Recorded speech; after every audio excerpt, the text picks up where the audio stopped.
Hi. I'd like to start the show with a song that's being offered by Dwayne Hepner, and the new presentation, New You.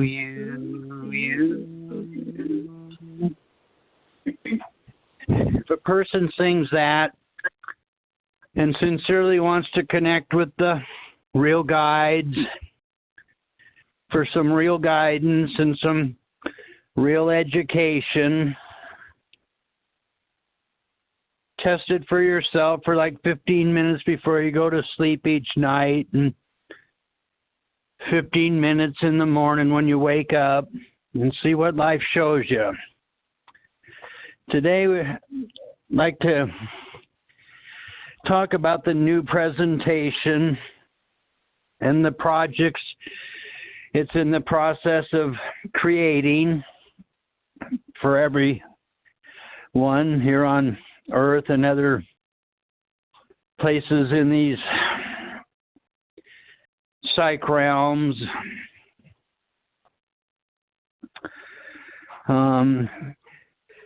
It's an effort to guide anyone that's being guided by the real guides to hear about this new presentation and see if there was a purpose, a reason why you came here. So we have Dean Val of Nations United University with us today, and we have Claudie Stockman, who is an empath, a seer, that will have probably something to say about this new presentation and the projects and the guidance that's being offered to kind of wake us up or remind us or show us why we came here. Val, would you like to start with giving some information about this new presentation? Sure, Tim. Thank you. Yeah, I'm from Huntington Beach here down south in California. We are trying to get some rain down here. It's just sprinkling right now, but it looks like another drought winter this time around so far. But yeah, we're doing what we can with the projects. It's every person can basically create what they want with that. We'll give the kind of direction and guidance, but each person with their skills and aptitudes and interests can do something for the environment.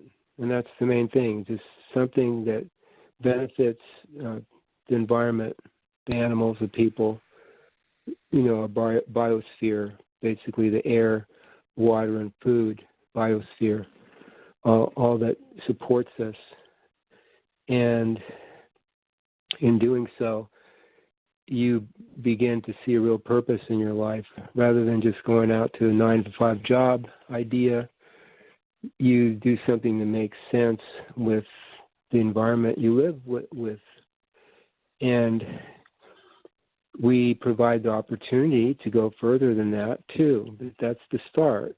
But if you want to go further and become more aware of yourself and what is taking place here with life, then we have that too. But first, just educate yourself and don't take the word of the mainstream media necessarily, or probably not even at all, but to just go ahead and do your own research about what's really going on here. There's so much hidden in plain sight that it's really not very hard to do since we still have the internet. Now, the internet's been shut down in Iran, so they have a harder time, but we still have that available for us to do our own research into what's going on with all the systems, the financial system, the political, scientific, educational, social, all these things that we're involved in here in life. Dig a little bit deeper below what you're being told, and you'll see that there's a lot more going on, and it will prompt you to probably either go back into your comfort zone or want to know more. And if you do want to know more, we are here for everybody to provide more so than what you're getting out there with the systems that are now prevailing. So that's a start, Tim. Yeah, thanks, Val. Claudia, would you like to say anything?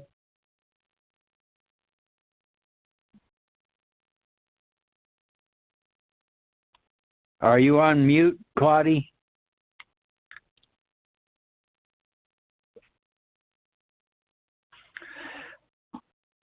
She is. She's open mic. So on my end. Maybe she'll be able to talk in a little while. So, yeah.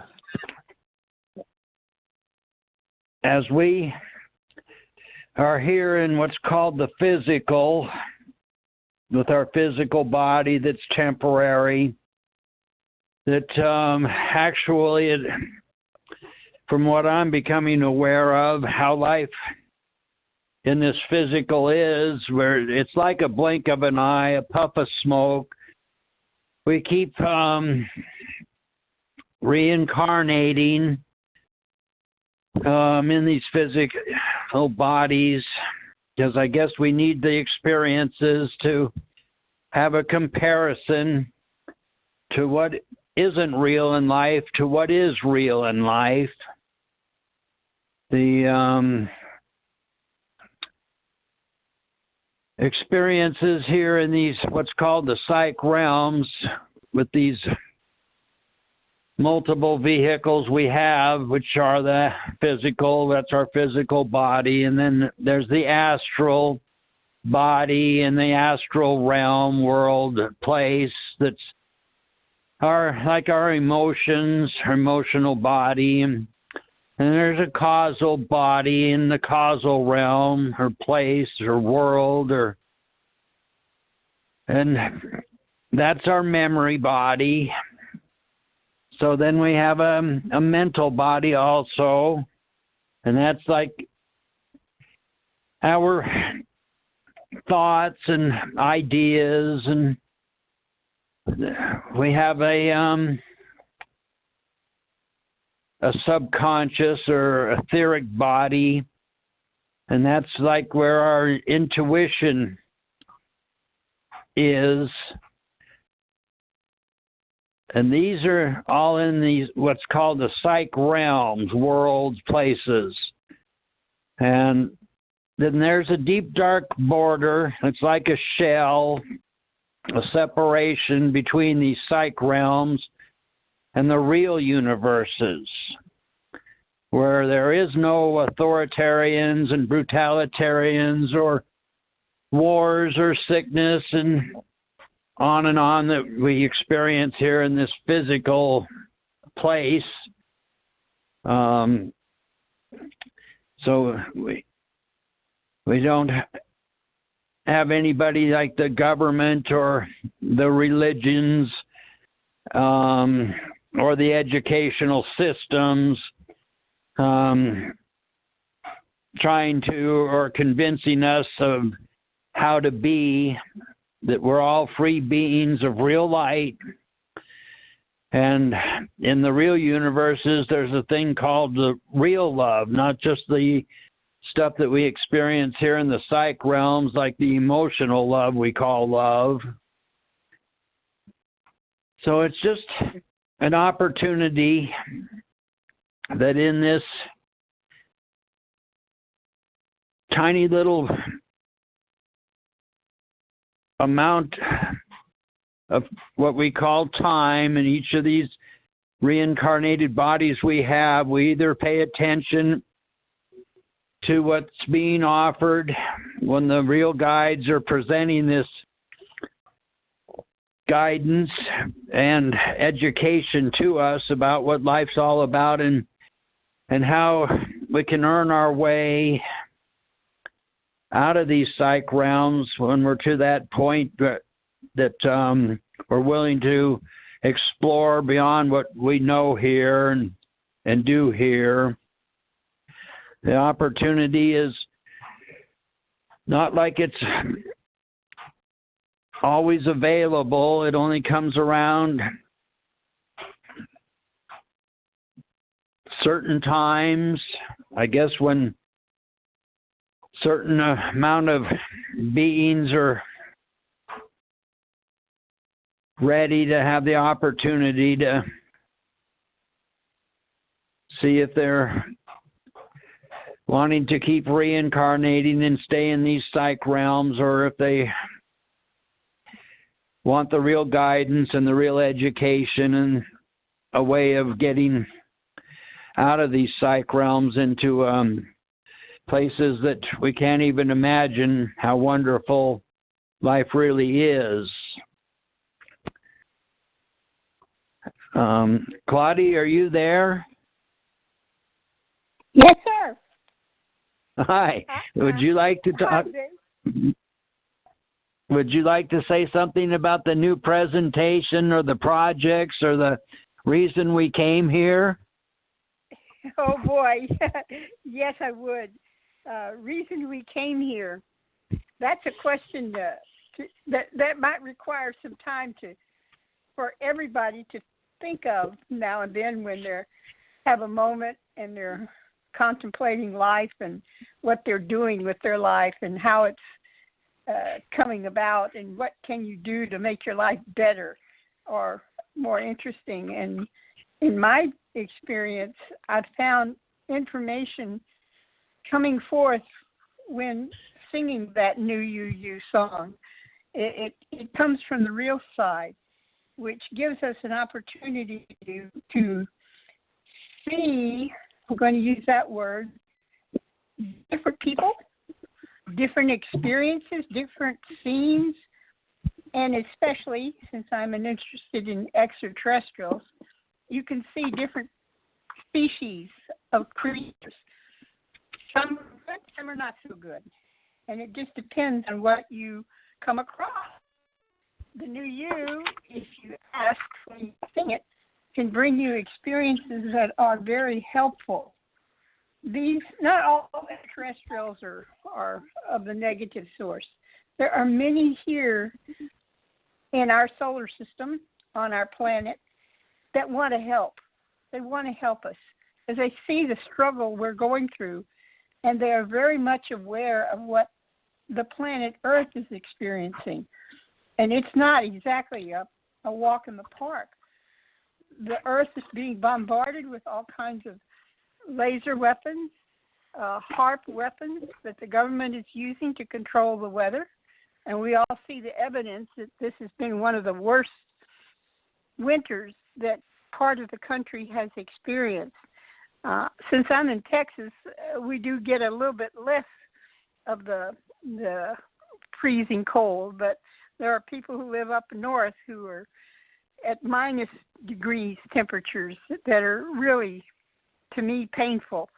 And this is one of the evidences that I see as the negative extraterrestrials are causing to occur on our planet through the cooperation they have with our government. I'm just not going to say our government alone, but any government on any of the nations on this planet. Sometimes they really go into it to keep the population under control and also to reduce the population. A lot of people are taken, removed from the planet, and we don't know where they are or what happened to them. They're just gone, including children. So we get so complacent with, it's just another cold day on our planet. No, it's not. It's being deliberately forced upon us. And the best way at the moment that we can protect ourselves and help ourselves is to sing the new you at night before we go to bed or in the morning when we get up, and ask a question. Try to find out what's going on, what's happening. When you ask the real guides, they are able to give an answer immediately. You may not recognize the answer at that moment, but you might be having a conversation with the clerk at the checkout counter, or you might be pumping gas or something, and the guy next to you say, "Hey, did you see them chemtrails yesterday? They were really bad." And you get confirmation of what you're observing from other people who are also looking. And it's time that we have to wake up and to see what's going on. Anyway, thank you so much, Tim. I appreciate it. Yeah, thank you, Claudia, for talking about the experiences that we're becoming aware of here and on Earth. And a person that might be listening to this would be wondering about it, and there is a reason. There aren't any coincidences, it sounds like, why you'd even hear us talk. So if a person has the intent to recognize what their real awareness is about life, because it sounds like everything relates to our real awareness. We, unless we're aware of what's really going on, what it's all about, then we're unaware of what's really going on. And that's what we're trying to share, is what is unknown with others about life. That this opportunity to find out how wonderful life can be compared to what we see as how uncomfortable or almost for some, they'd rather not be alive than be alive. So it's an opportunity for everyone to test for themselves, to find out, to get the real guidance and the real education that the real guides are offering. This new presentation has new books available with lots of references that most of the people of Earth are not aware of. The real history of things compared to what we've been convinced or presented with, that most people accept as what's real, when actually it sounds like it is very much the opposite of what's true. We have these ancient ruins on Earth we see and are aware of more and more, that are being presented through the TV and through the technology, and we hear of things in space like on the moon and what they're seeing, and it makes us wonder about what's really going on. And we've probably all been involved in these religions on the earth, and probably been involved in one lifetime or another in the politics here in this realm, this physical realm. And we may have been involved in the scientific or educational or psychic stuff that we bring over from previous lives in our subconscious, I guess it would be called, something like that. that we're not really, most of us aren't aware that we've had even previous lives, and we wonder, well, what would make us think that we had previous lives? That we just get born and it lasts so long, and then our body dies, and we think we're either going to be stuck in the ground like some religions teach until you're called up out of the ground, or we hear about these heavens and God, and until we experience like God ourselves, it's just pretty much a belief, or we call it faith, or you hope that there's a God or somebody's going to save you and let you live in some happy hunting ground or in a heaven. When actually these religions seem to have been created by other beings to control people, to use them and make them act certain ways, or else they don't get to go to what they think is their happy hunting ground or heaven that they go to unless you obey these rules and regulations that others have created and say you have to live by, or else you go to a place like hell and suffer forever, or whatever the ideas are to scare people into obeying all these rules and regulations. And so we're trying to become aware of what it's all about.